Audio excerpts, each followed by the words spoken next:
리걸마인드 연구소입니다. 얼마 전에 우리 문재인 대통령과 미국 트럼프 대통령이 만났었고, 그리고 공동성명을 발표했습니다. 공동성명은 언론에도 보도가 되었고, 우리 청와대에서도 역시 한글 번역본을 게재해 놓았습니다. 이번 회에는 공동성명 가운데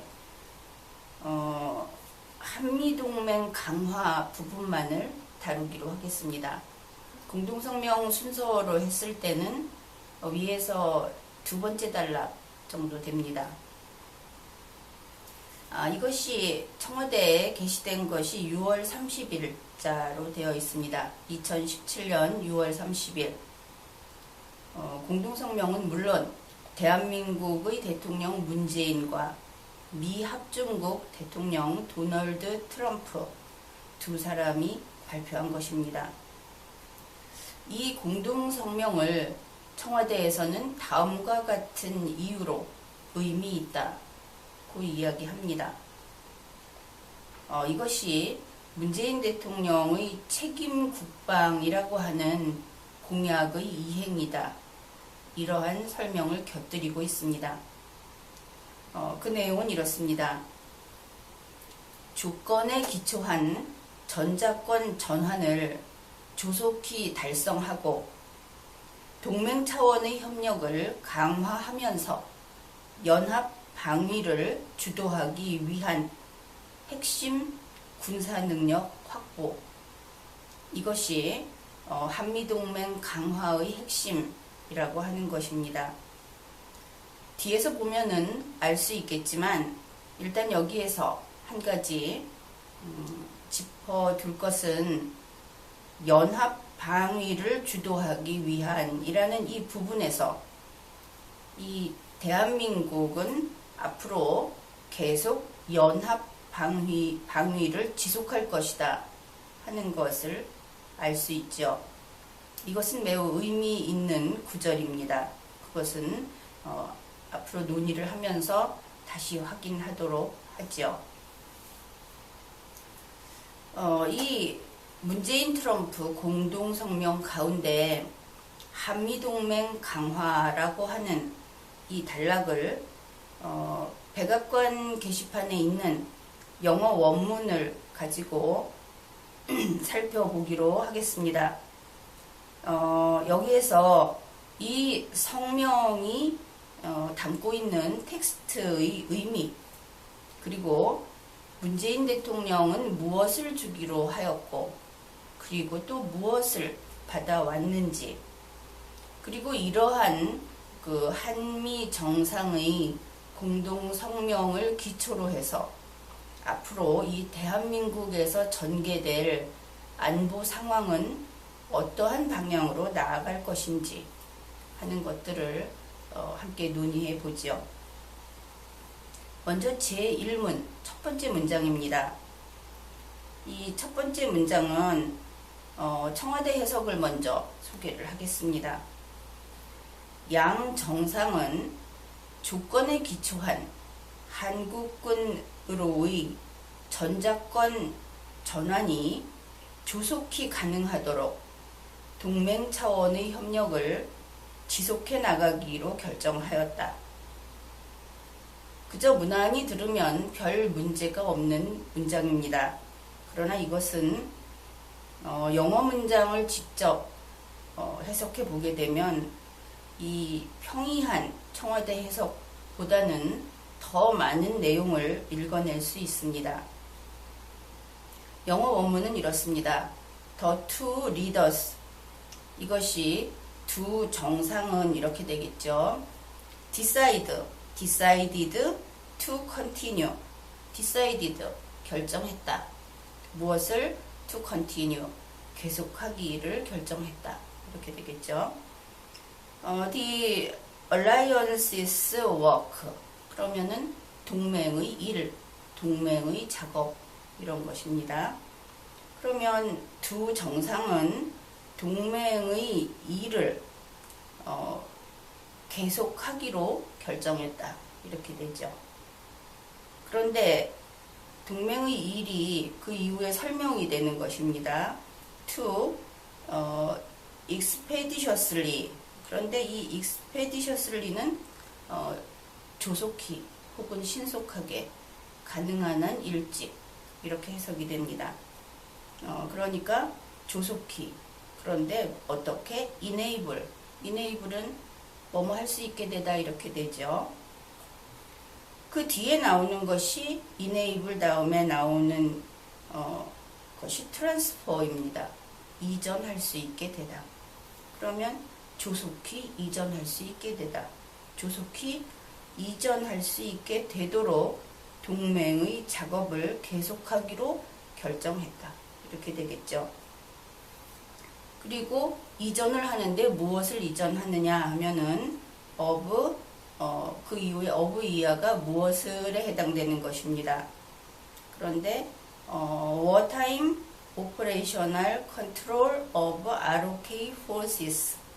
그래서 한국군의 전시 작전 통제권 이렇게 되겠습니다.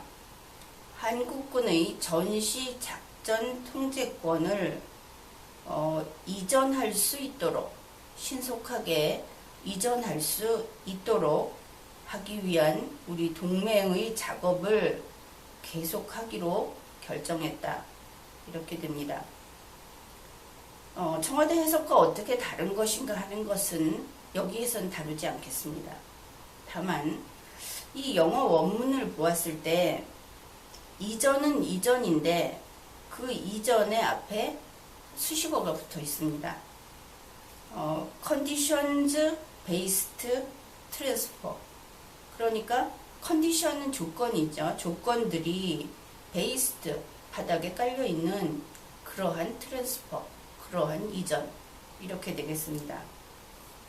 그러니까 이것을 그저 영어 단어로만 일상적인 용어로만 해석을 하게 되면 청와대가 이야기한 것처럼 conditions based 조건에 기초한 트랜스퍼 이전 조건에 기초한 이전 이렇게 해석하는 것이 가능합니다. 그러나 여기에서 conditions based라고 하는 용어는 전문 용어로서 또 다른 의미가 있습니다. 이제 그것을 살펴볼 것인데 일단 이 단어는 상태 기반이라고 해석을 합니다. 전문 용어로서 그렇게 하면 이 제1문 첫 번째 문장의 완전한 해석을 한번 소개하죠. 첫 번째 문장은 이렇게 됩니다. 두 정상은 한국군 전시작전 통제권을 신속하게 상태 기반 이전을 할 수 있게 하기 위한 동맹의 활동을 계속하기로 결정했다. 여기에서 가장 중요한 것은 이 문장의 의미를 좌우하는 것은 바로 상태 기반이라는 용어입니다. 여기에 대해서 살펴보기로 하죠. 우선 청와대의 해석을 다시 생각해 봅시다. 청와대에서는 조건에 기초한 이렇게 이야기를 했습니다. 그렇게 해석했죠. 조건에 기초한을 우리 일반적으로 어떻게 표현합니까? 조건부로, 조건부의 이렇게 해석을 하죠. 우리말로는 그것이 더 편한 말이 됩니다. 그러니까 일반적으로 조건에 기초한이라는 것은 한자어로 줄여놨을 때 조건부의 이렇게 될 것입니다. 이 조건부의라는 영어 단어가 따로 있죠. 그것은 바로 conditional이라고 하는 영어 단어입니다. 그렇다면 조건부 이전 그러면 conditional transfer 이렇게 하면 되겠죠. 그렇게 될 것입니다. conditional transfer of 한국군 전시작전 통제권 이렇게 가겠죠. 그러나 공동성명 영어 원문에서는 그렇게 하지 않고 Conditions Based Transfer of 한국군 전시 작전 통제권 이렇게 썼습니다. 그렇다면 일단 영어 철자가 다르죠. 그러면 다르지 않을까? 한번 생각해 보아야 하겠죠. 왜냐하면 이것은 개인과 개인의 관계에서도 그렇지만 국가와 국가의 관계에서 어떤 협약을 맺든지 공동 성명을 발표하든지 하면 그곳에 쓰인 용어 하나에 혹은 문장보 하나에 어느 한 국가의 손익이 왔다 갔다 합니다. 이것은 아주 세밀히 살펴야 하는 부분이죠. 그런데 이 conditions based라는 이 사이에 그 대시가 그어져 있습니다. 따로 되어 있지 않고 대시가 그어져 있기 때문에 이 두 개를 엮어서 하나의 용어로 쓰는 용례가 있는가? 그것을 찾아보면 전략 용어에 이러한 말이 쓰이고 있습니다. 이 conditions based라는 말은 조건부 이런 것이 아니라 첫째, 현재의 상태, 현황을 그대로 유지한다. 현상을 그대로 유지한다. 현상을 바꾸지 않는다. 이것이 첫 번째 원칙입니다. 그 다음에는 현재의 상태를 샅샅이 감시하고 체크하는 시스템을 도입해서 이 현재 상태가 유지될 수 있는지 이것을 계속해도 되는 것인지를 매 순간 아주 규칙적으로 계속 체크를 합니다. 이것을 계속하는 것이죠. 그러다가 문제가 발생하면 그때 어떤 뜻이 됩니까? 현재의 상황을 유지할 수 없다는 의미가 되겠죠. 체크를 계속하다가 문제 있다 라는 결론이 나오면 지금 상태를 유지할 수 없다. 그러면은 그때 트랜스퍼 한다는 것입니다. 그때 이전한다. 따라서 현재 상태가 유지될 수 없는 상황, 현재 상태가 곧 붕괴되는, 더 이상 존재할 필요가 없는 그런 상황이 되면 이전되는 것입니다. 전시작전 통제권을 지금 미국이 가지고 있다. 그것이 더 이상 유지될 필요가 없을 때, 그것이 붕괴했을 때, 그때 한국으로 넘긴다는 것입니다. 그것이 컨디션 베이스드입니다. 조건부하고는 성격이 다른 것이죠. 그래서 이러한 전략 용어가 있다는 것을 생각했을 때 컨디션 베이스드와 컨디셔널이 다른 것이다. 어떻게 다른 것인가 하는 것을 우리 대통령과 청와대는 분명하게 알고 구분해서 설명을 했어야 합니다. 그리고 이 성명서를 작성할 때 그 둘을 따질 수 있었어야 하겠죠. 그 부분은 우리한테 알려져 있지 않기 때문에 어쨌든 성명서에 들어있는 conditions based라는 것은 지금 이렇게 해석할 수밖에 없다. 그래서 찾은 것이 상태 기반, 조건을 기초로, 이것이 아니고 상태 기반으로 해석을 했던 것입니다. 그러면은 현재의 상태가 더 이상 유지될 수 없는, 즉 전시 작전 통제권을 이전해야 되는 상황은 무엇을 뜻하는가? 여기에 대해서는 청와대도 동일한 입장을 보이고 있습니다. 그것은 바로 북한의 핵 위협에 우리 스스로 그것을, 핵 위협을 억제할 수 있는 능력을 지녔을 때, 자주국방, 이것을 얘기하죠. 그러니까 우리 스스로 다른 것이 아니라 핵을 억제할 수 있는 능력을 우리 자신이 갖추었을 때, 그때 이 작전 통제권을 옮겨준다. 그때는 이것이 더 이상 현 상태를 유지할 필요가 없는 때다. 이렇게 하면 쉽게 이해가 될 것입니다. 그런데 여기에 대해서 2014년에 바로 이 컨디션 베이스드라고 하는 것이 들어왔죠. 그 전에는 이 상태 기반이 아니라 기한을 정해서 기간 기한이라고 할까요? 그런 조건이었는데 그것이 2014년에 상태 기반으로 바뀌었습니다. 그러면 2014년의 상태 기반과 이번 2017년의 상태 기반은 어떻게 다를까 하는 부분을 살펴보겠습니다. 2014년에는 대한민국과 동맹이, 그러니까 대한민국과 한미동맹이 핵심 군사 능력을 구비하고, 그리고 북한의 핵과 미사일 위협에 대응 능력을 갖출 때 이 전자권을 이전한다. 그래서 그 시기를 2023년 내지는 2024년으로 잡았습니다. 그런데 2017년에는 이번에는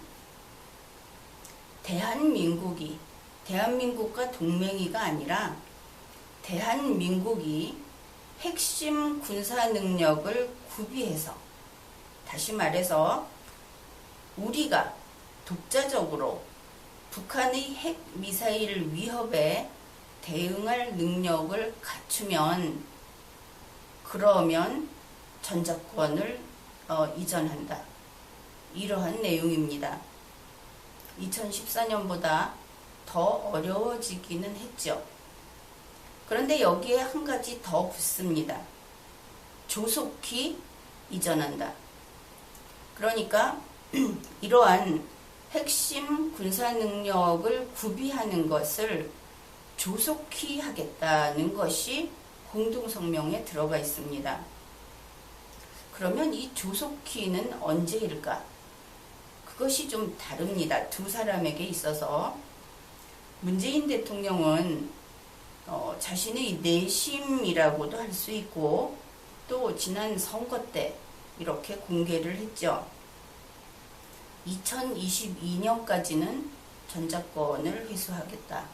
그러니까 2022년이 2014년에 그 공동성명 때보다는 1, 2년 더 앞당기는 것이니까 조속히 라고 생각을 한 것 같습니다. 그러나 트럼프 대통령은 성명에 나타난 것이라든지 혹은 이번 문재인 대통령의 방미에서 발언을 한 것이라든지 혹은 언론에 내보낸 이야기들을 볼 때 2022년보다 더 빠르게를 조속히 라고 인식했던 것 같습니다. 트럼프 대통령은 그 시기가 빠르면 빠를수록 좋다는 입장인 것을 알 수 있습니다. 이 부분에서 아마도 이 내용을 알게 되면 문재인 대통령과 그와 같은 정치 세력은 다소 충격을 받을지 모르겠습니다. 왜냐하면 미국은 대한민국에 미군 기지를 두고 미국의 전력을 유지하고 싶어 한다는 것이 그들이 미국과 협상할 때 큰 소리를 칠 수 있는 든든한 베이스였던 것이죠. 그런데 미국은 이번에 명확하게 보여주었듯이 흔쾌히 빨리 가져가라, 빨리 빠른 시일 내에 돌려주겠다고 한 것입니다. 이 부분을 문재인 대통령은 이제 심각하게 다시 고민해 봐야 할 것입니다. 왜 그렇게 한 것일까? 자, 그런데 왜 트럼프 대통령이 빨리 돌려주겠다고 했는지 그 부분을 좀 논의해 보기로 하죠.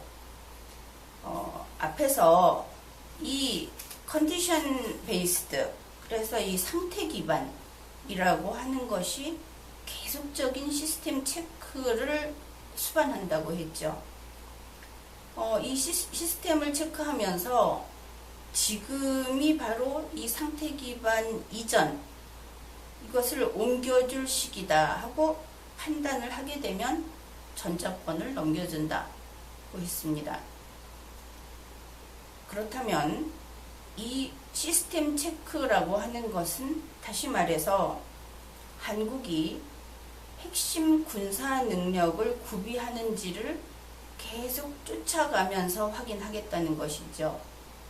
핵심 군사 능력 구비란 북한의 핵과 그 미사일을 억제할 수 있는 능력, 즉 우리의 군사적 능력이 대단히 확장되는 것을 의미합니다. 그것이 눈에 보이는 것은 물론 사드라든지 여러 가지 최신 첨단 그 무기를 도입하는 것이 가장 눈에 보이는 그러한 그 상황이고, 그것이 시스템적 체크의 대상이 될 것입니다. 그러니까 계속 확인을 하면서 그것이 멈추면 전자권 그러니까 이전은 같이 멈추겠죠. 그렇게 하지 않고 빠른 시일 내에 넘겨주겠다고 하는 것은 그 무기 도입이라든지 우리의 그 무장 상태가 계속 그 수위를 높이고 있을 것이 전제되는 것입니다.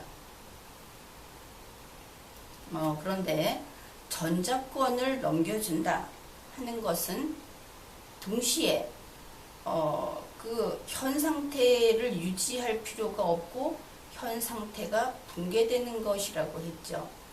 그 현 상태는 바로 한미연합사를 의미합니다. 전자권을 행사할 필요가 없어지게 되는 것, 그것과 동시에 한미연합사도 해체되는 것이죠. 그래서 이 상태 기반이라고 하는 컨디션스 베이스드라고 하는 이 전략 전술 용어, 여기에서 면밀한 시스템 체크를 전제로 했기 때문에 시스템 체크를 통해서 문재인 대통령이 대통령 선거 후보일 때부터 이야기했던 압도적 군사적 우위를 구축하는 것, 즉 핵을 억제하고 그 핵을 능가할 만한 군사 능력을 구비하게 되는 것, 그런 상태가 되면은 이 전자권은 이전이 되고 한미연합사는 해체된다. 그리고 이 능력, 군사 능력 구비는 최신 첨단 무기의 구입으로 가시적으로 확인이 될 것이다. 이런 것을 알 수 있습니다. 그런데 이러한 우리의 분석, 그리고 문장에서 읽어낸 이 내용은 두 번째 문장에서 다시 확인을 할 수 있습니다. 공동성명문 그 두 번째 문장입니다. 이 두 번째 문장을 청와대에는 이렇게 소개를 하고 있습니다. 해석문입니다. 대한민국은 상호 운용 가능한 킬체인, 한국형 미사일 방어 체계 및 여타 동맹 시스템을 포함하여 연합 방위를 주도하고 북한의 핵, 미사일 위협을 방어, 탐지, 교란, 파괴하기 위해 필요한 핵심 군사 능력을 지속적으로 확보해 나갈 것이다. 이렇게 해석을 했습니다. 이번에도 영어 원문을 보기로 하죠. The ROK will continue. 대한민국은 계속할 것이다. To acquire. 획득을 계속할 것이다. 혹은 확보를 계속할 것이다. 이렇게 되겠죠. 그러면 무엇을 확보할 것인가? The critical military capabilities. 그러니까 이게 핵심적 군사 능력 이렇게 됩니다. 대한민국은 핵심적 군사 능력을 확보하는 것을 계속할 것이다. 이렇게 되겠죠.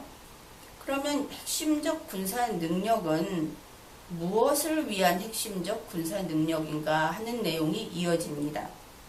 그것이 necessary to, to이야 하는데 필요한, to이야 하는데 필수적인 이런 것입니다. 그러면 이 to에 무엇이 걸리냐 하면 첫 번째 lead가 걸립니다.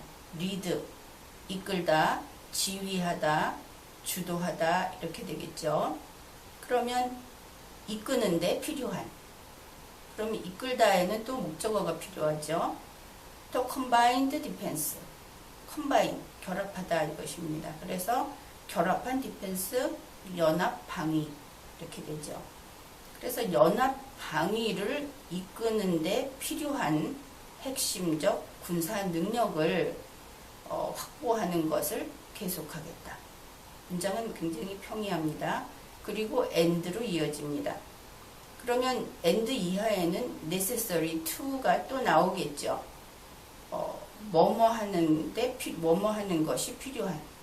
그럼 무엇이냐 하면은 detect, 그러니까 탐지, 또 disrupt, 교란, destroy, 파괴, and defend, 방어 이렇게 되어 있습니다.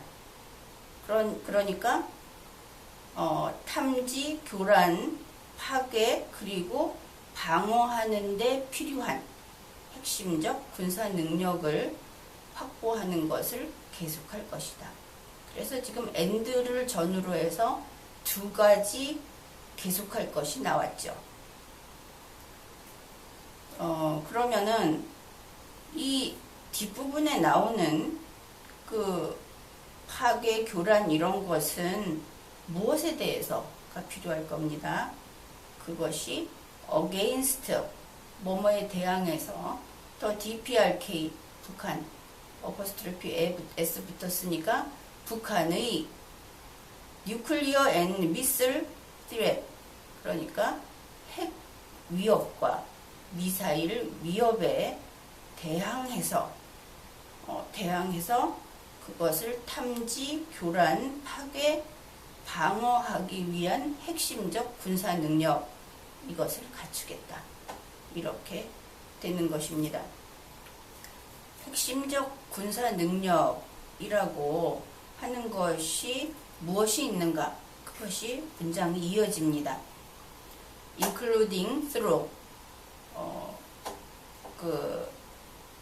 including through interoperable kill chain, 콤마하고 Korean Air and Missile Defense, 콤마하고 and other alliance systems, 이렇게 세 가지가 들어 있습니다.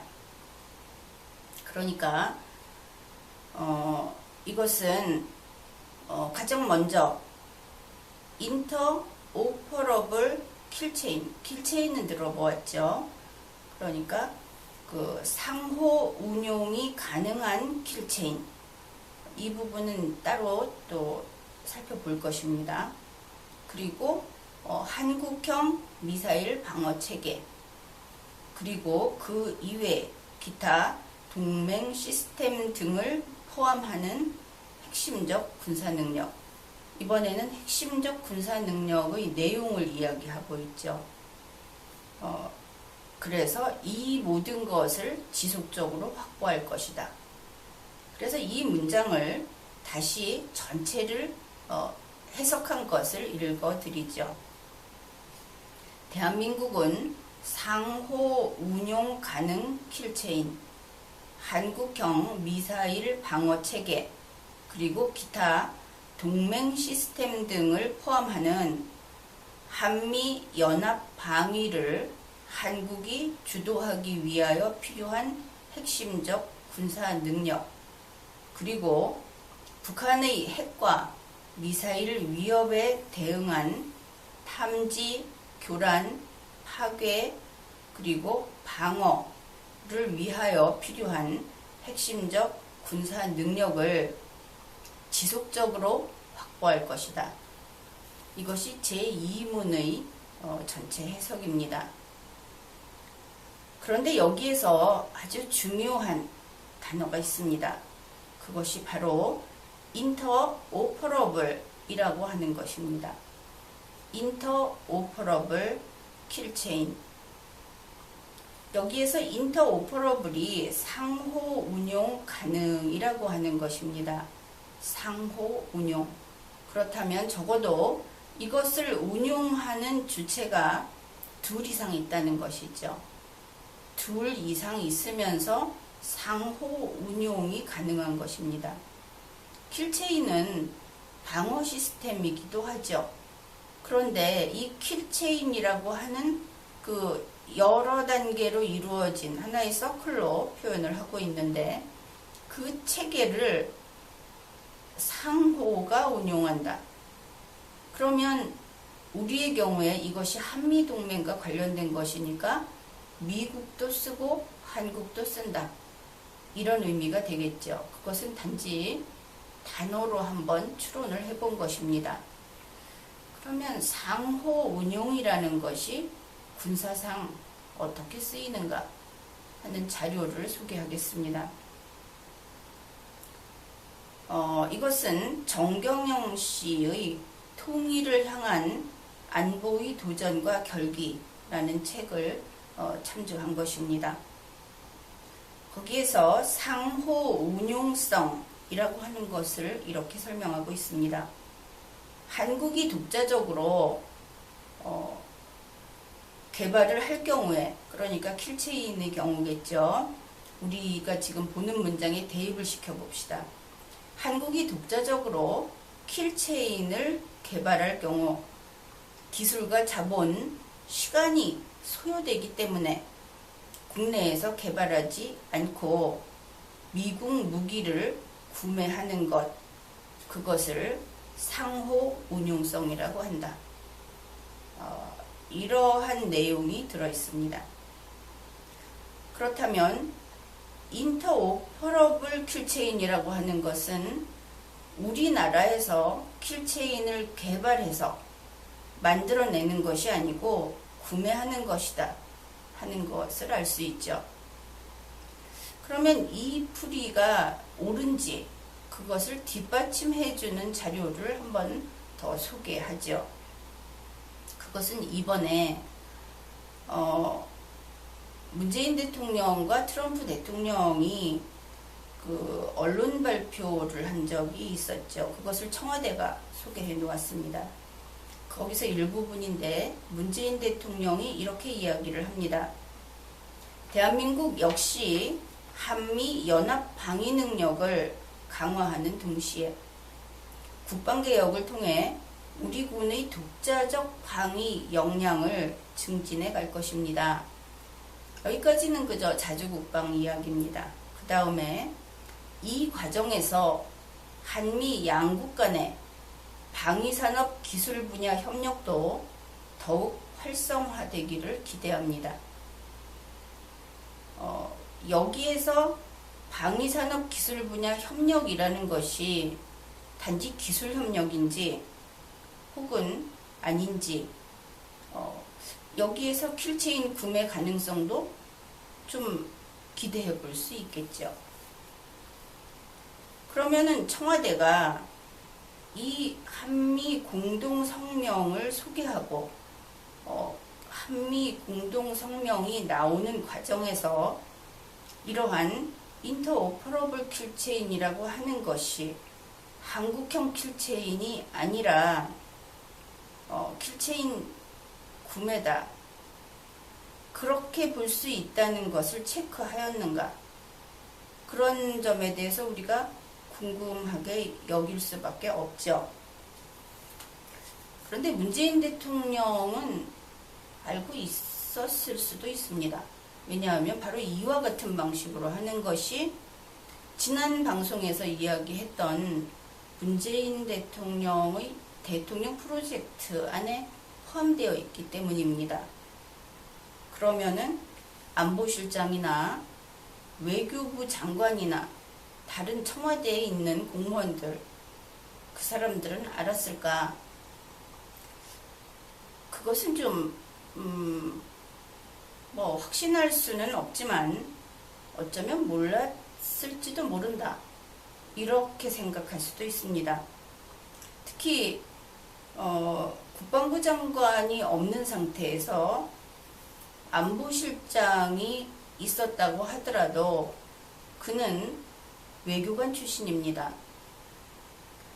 그리고 외교부 장관은 알다시피 자신은 인권 전문가이지 이 군사 업무는 몰라요, 이렇게 이야기하는 사람이죠.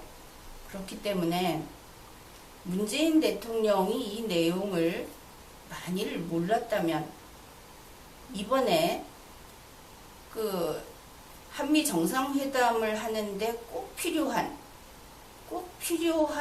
사람들이다 해가지고 데리고 간 외교부 장관이나 안보실장은 대통령이 이 사실을 만약에 모르고 공동성명을 내보냈다면 그들은 아무 역할도 하지 못했다, 그렇게 이야기할 수밖에 없겠죠. 어쨌든 킬체인이 인터오퍼러블 킬체인이라고 하는 것은 이것이 한국형이라고 한다면 공동성명이 잘못 나온 것이다, 그렇게 보아야 할 것입니다. 그래서 이번에 살펴본 이 한미 양국의 정상들이 발표한 공동성명의 내용을 살펴보았는데 그것을 이제 정리해 보겠습니다.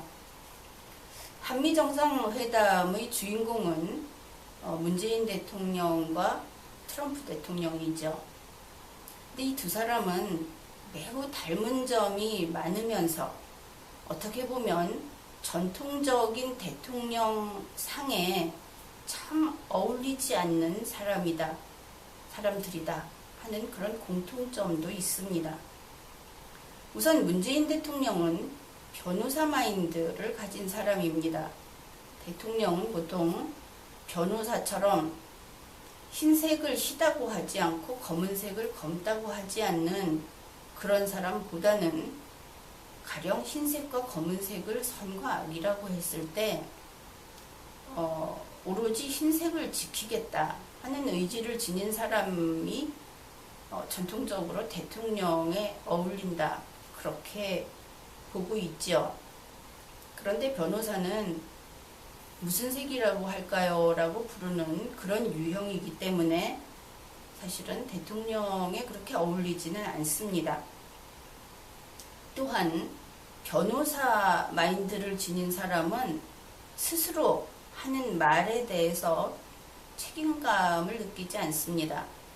왜냐하면 그 말은 목적을 달성하기 위해서 하는 것이고 어느 한순간 만 가지 중에 한 가지는 그 말이 참이고 나머지는 거짓이어도 자기 자신이 그 참을 위해서 이야기했다고 할 때 양심의 가책을 별로 느끼지 않습니다.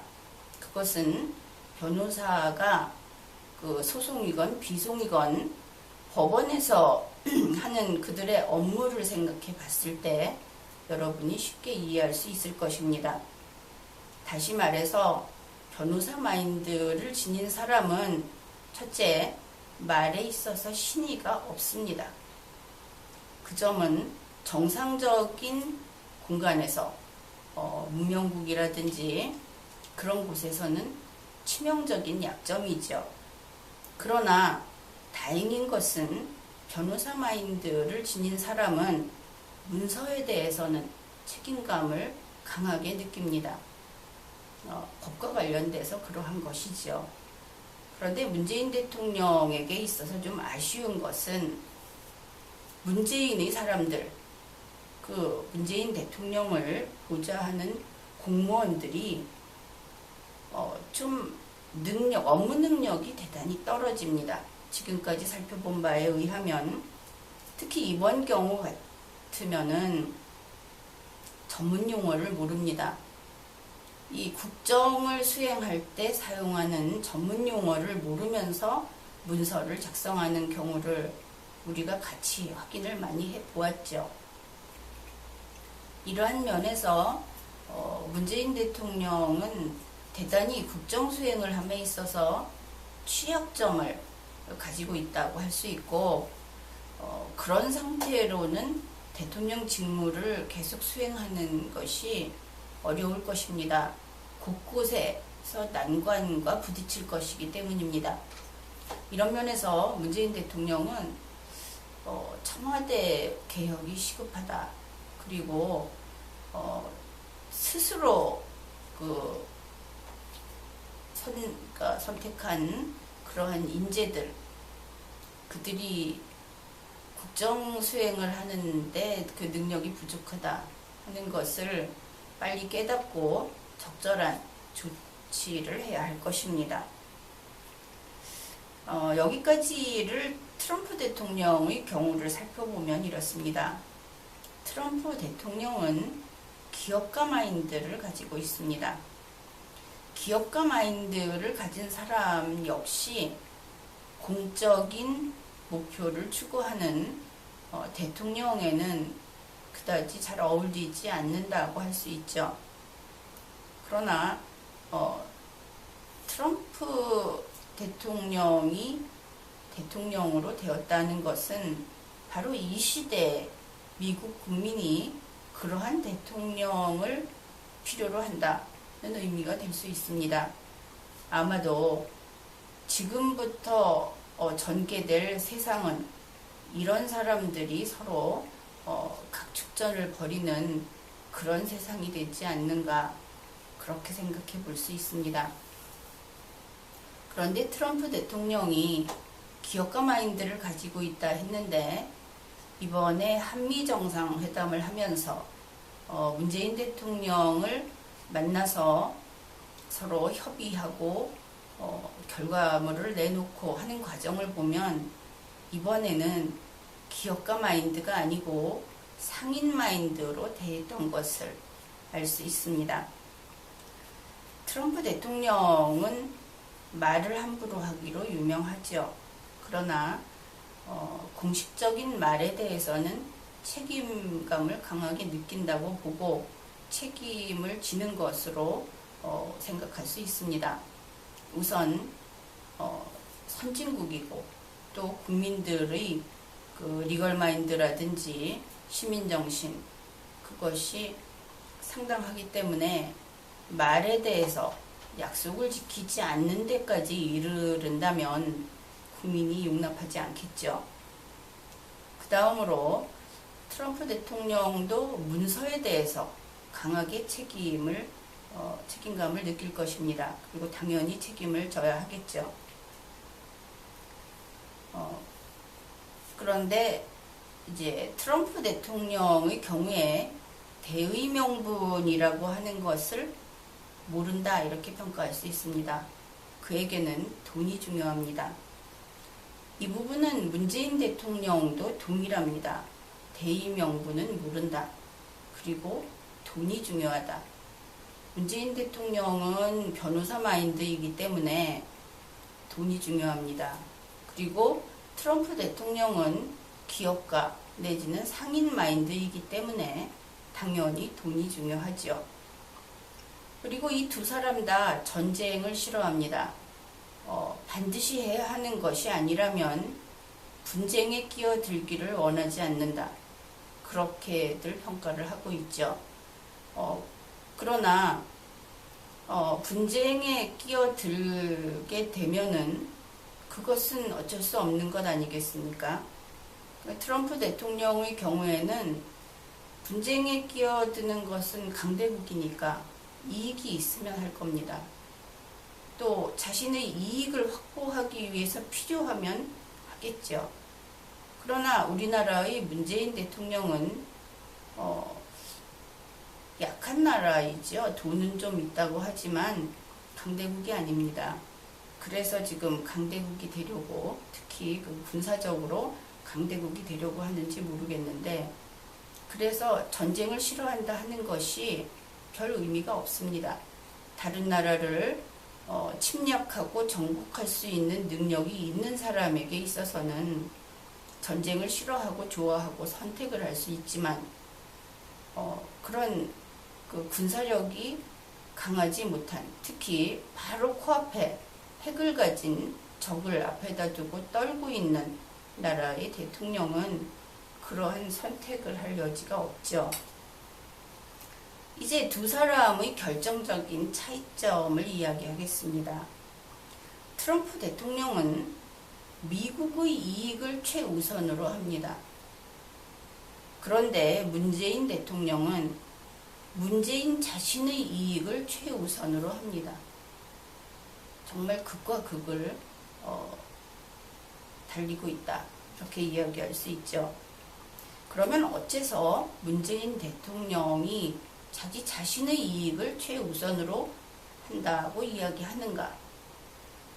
그것은 이렇습니다. 문재인 프로젝트라고 하는 것을 다른 방송에서 이야기했죠. 안 본 분들은 그것을 다시 보면 될 것이고, 그 문재인 프로젝트에서 문재인 대통령이 하고 싶은 것은 바로 경제 공동체를 실현하는 것입니다. 이 경제 공동체를 실현함으로써 부유한 나라를 만들고, 또 거기에서 나아가 통일 비슷한 상태도 만들고 하는 이러한 이상을 경제 공동체에 걸어두고 있습니다. 그런데 경제 공동체를 만들기 위해서 최우선적으로 제1단계, 그것이 바로 압도적 군사적 우위를 확보하는 것입니다. 다른 말로 자주국방이라고 하는 것이죠. 막연한 자주국방이 아니라 북한의 핵과 미사일을 억제할 수 있는 정도의 힘을 지닌, 그것도 우리 자신의 힘으로, 그러한 자주국방을 뜻하는 것입니다. 그러다 보니까 문재인 대통령은 이번에 공동성명에 나타난 것처럼 자주국방에 돈을 마구 씁니다. 앞에서 그 제2문에서 보았듯이 그와 같은 한국과 미국의 이 동맹을 한국이 대장이 돼서 이게 주도적으로 리드한다고 그랬으니까, 그럴 정도의 힘을, 군사적인 힘을 지니고, 그 다음에 한국 혼자의 힘으로 북한의 핵과 미사일을 억제할 수 있을 정도로 강력한 그러한 군사력을 확보하고, 이런 것을 하기 위해서 돈을 많이 써야 하겠죠. 그런데 그 돈은 세금이고, 세금은 문재인 대통령 자신의 돈이 아닙니다. 남의 돈이니까 마구 쓰는 것이죠. 바로 이런 면에서 문재인 대통령은 자신의 꿈을 위한 자신의 이익을 최우선으로 한다, 이렇게 평가를 하는 것이 결코 지나치지 않을 것입니다. 이번 정상회담이 끝나고 나서 문재인 대통령은 좋아했습니다.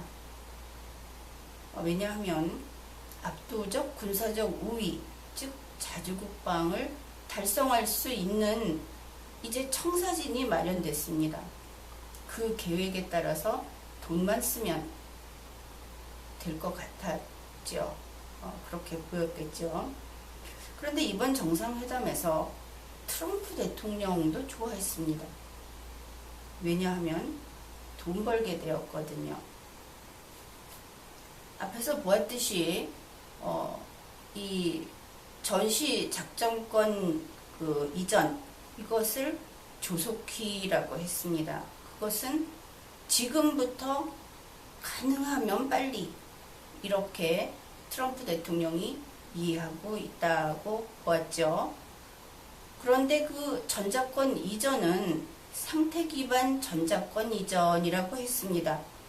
그러니까 자주국방을 성취하고 있다는 것을 지속적으로 쉴 틈 없이 계속 보여줘서 입증해야 합니다. 그러니까 무기 구매 계획서에 따라서 지속적으로 구매를 계속해야 하는 것이죠. 그래서 가능한 한 빨리 바로 압도적 군사적 우위를 성취해야 한다. 이렇게 되었으니까 미국은 돈 벌겠죠. 거기에 하나 더 있습니다. 트럼프 대통령은 방위비 분담을 이야기했습니다. 역시 미국의 돈이 들어가는 그러한 내용이죠. 예를 들어 보겠습니다. 한국에서 버스를 운행합니다. 그런데 그것은 트럼프가 그 버스를 운전합니다. 그러면 한국은 버스가 다니는 길을 사용하도록 허락을 해주겠죠. 한국은 다른 걸 하지 않습니다. 그러면 트럼프가 운전하는 버스에는 한국군과 미군이 탑니다. 그리고 트럼프가 버스 구입비, 수리비, 그리고 휘발유값, 그리고 미군이 타는 요금도 내죠. 거기에 대해서 한국이 일정액을 부담은 하고 있습니다. 많지는 않은 액수입니다. 그런데 이제는 그 버스를 한국이 운행하게 되었습니다. 이번 공동성명을 통해서. 그래서 이제 버스를 문재인이 운전을 합니다. 물론 한국군도 타고 미군도 탑니다. 미군이 타지 않는 것이 아닙니다. 이제는 문재인이 버스 구입비, 수리비, 그리고 지금까지 내던 비용도 물론 내고 미군의 요금도 분담합니다. 그러니까 트럼프가 이렇게 이야기하는 것입니다. 휘발유 값도 문재인 네가 내. 당연히 내야 하겠죠. 자주국방이니까. 지금 상황이 이렇게 된 것입니다. 그러니 트럼프는 돈 벌어서 좋아하고 문재인 씨는 자신의 꿈을 이루는데 한 걸음 다가갈 수 있으니까 좋아하고, 그러면 세금 내는 국민만 고민을 하겠죠. 한 가지 더 확인할 것이 있습니다. 전작권 이전을 하면 한미연합사가 바로 해체된다는 의미, 그것이 이 공동성명에 들어있다. 그런데 보통 그 한미연합사가 해체되면 미군이 철수할 거다 이렇게 생각을 하죠. 그런데 특이하게도 미군은 철수하지 않는 것을 알 수 있습니다. 왜냐하면 핵심적 군사 능력을 지속적으로 확보하려는 이유 두 가지가 있었죠. 앞에서 그 중의 하나가 한미연합 방위를 주도하기 위한 필요성이었습니다. 그러니까 한미연합 방위는 계속된다는 것을 문장 속에서 찾을 수 있는 것이죠. 그러면 어째서 이런 것인가?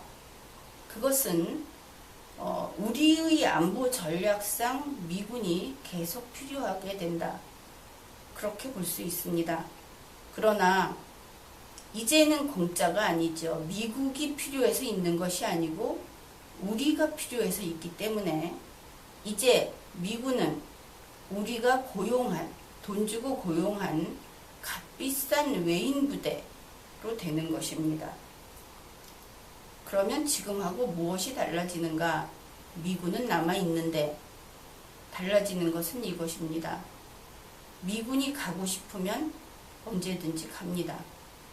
그전에는 미군이 있고 싶어서 있는다고 해서 지금 우리나라에서는 사드 철수해라, 미군 철수해라 이렇게 주장을 하고 있죠. 그러나 트럼프 대통령은 분명하게 이야기했습니다. 우리는 언제라도 갈 수 있다. 그렇게 된 것이죠. 이제 사드 철수해라 라고 주장하는 것은 쓸데없는 소리가 돼버렸습니다. 단지 문재인 대통령을 향한 투쟁이 될 뿐이죠.